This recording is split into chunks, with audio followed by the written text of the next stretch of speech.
Caneta Feliz, de João Pedro Messader, com ilustrações de Gabriela Sotomayor.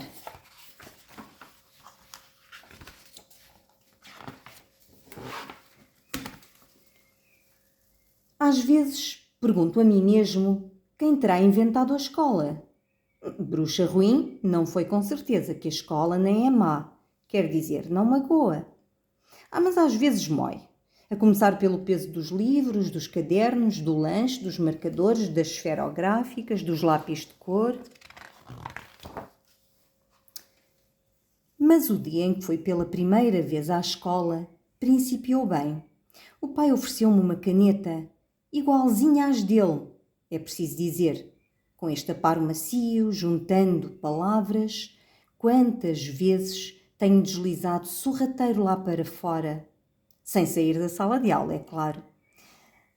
Ou me engano muito, ou o pai sente o mesmo. Em qualquer sítio puxa das canetas, de um caderninho de folhas grossas e põe-se a desenhar, ou porque está desocupado, o que é raro, ou porque as conversas não lhe interessam. Na escola, poucos entendem porque gosto de escrever. As palavras são um arco-íris em movimento, desfiam histórias que batem à minha porta, umas atrás das outras, ou como diz a professora, à porta dessa cabecinha sempre na lua. Umas presencio-as todos os dias, as outras não param de desfilar no meu ecrã privativo, porque só alguém muito distraído achará que não temos cá dentro outro par de olhos. A propósito, de que cor serão os meus olhos interiores?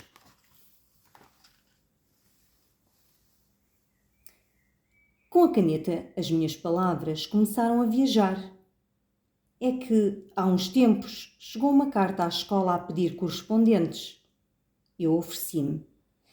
E é por isso que agora escrevo a meninos que vivem em França e falam a nossa língua. Mas esta história é diferente das que viajam para o lado de lá dos Pirineus. É apenas uma história que a mãe um dia me contou.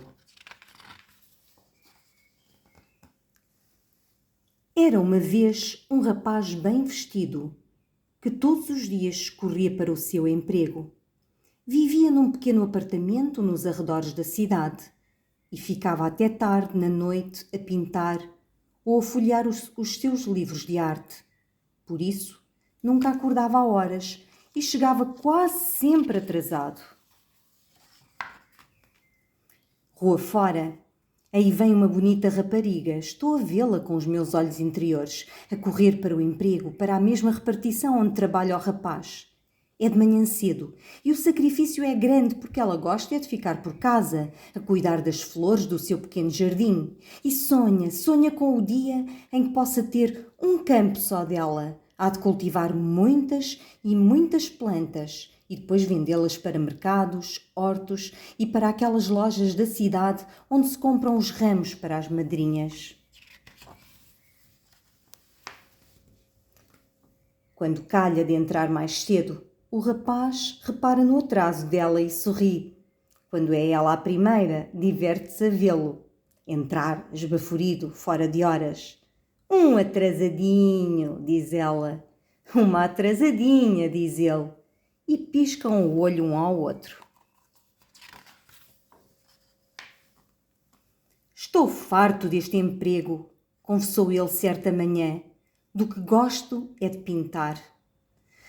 Mas quando chego a casa ao fim da tarde, a luz do dia já se foi. E um pintor sem a luz da manhã é como um jardim sem flores.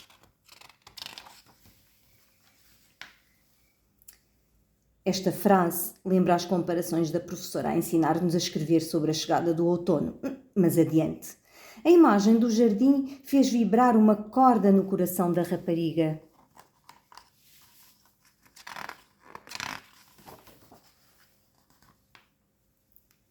Vou tentar a minha sorte em Paris, continuou ele.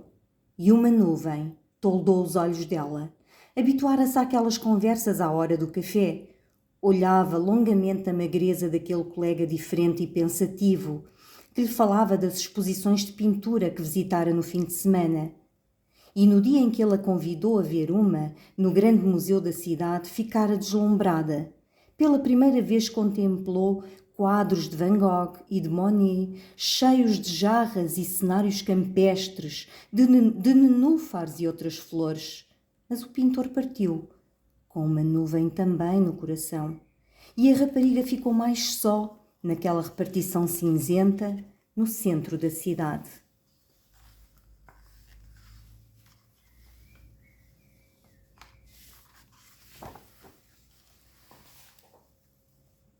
Quando regressava à casa, nem as flores lhe davam ânimo. Cuidava delas, é certo, mas os seus dias eram descoloridos, sempre iguais. Por isso, quando recebeu o primeiro postal do pintor e viu a sua caligrafia desenhada, o rosto da rapariga iluminou-se. Um dia, ele convidou-a a passar uns dias em Paris e o coração dela encheu-se de alegria.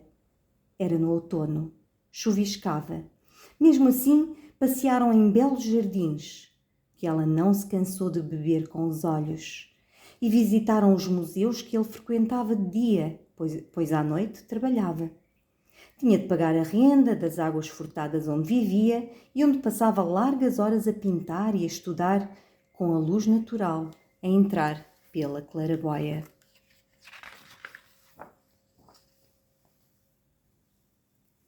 Com o tempo, as viagens a Paris tornaram-se mais frequentes.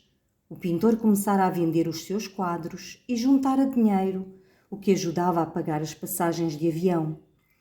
Para a rapariga era sempre primavera, mesmo quando viajava no outono ou no inverno. Sinto-me como num quadro de Chagall, dizia ela. Como ele gostava daquelas pausas no seu trabalho. Perdiam-se nas ruínas dos velhos bairros de Paris ou passeavam durante horas nas margens do rio Sena a conversar, a tirar fotografias. Que outra paisagem veriam eles com os seus olhos interiores?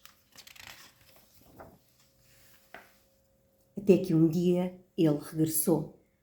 Juntos foram habitar a pequena casa onde ela vivia, rodeada de verde. Com as economias de ambos, compraram um terreno muito perto e a rapariga ensinou o pintor a trabalhar a terra. De manhã, ele pinta e trata dos seus quadros. À tarde, ajuda a rapariga a cuidar das plantas, das flores e da relva. De longe a longe, vão à cidade ver uma exposição ou transportar quadros a uma galeria de arte. Ela sempre bonita, ele sempre bem posto. Ao fim do dia, regressam a casa.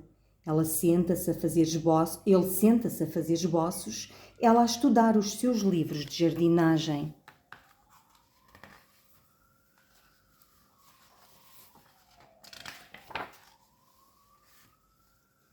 A mãe e o pai dizem que, em boa verdade, eu nasci em Paris.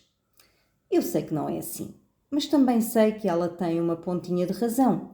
São os olhos interiores a viajarem pela memória dela. Talvez venha daí o desejo de viajar e o interesse em escrever a esses meninos que vivem do outro lado dos Pirineus. Já me ia esquecendo. O pai tem mais canetas iguais à minha. Agora anda sempre com 3 ou 4 no bolso. As tintas são de cores diferentes e ele continua a encher os desenhos, os cadernos de folhas grossas. Eu não. Prefiro o preto. É preto que eu gosto de escrever as minhas histórias. Fim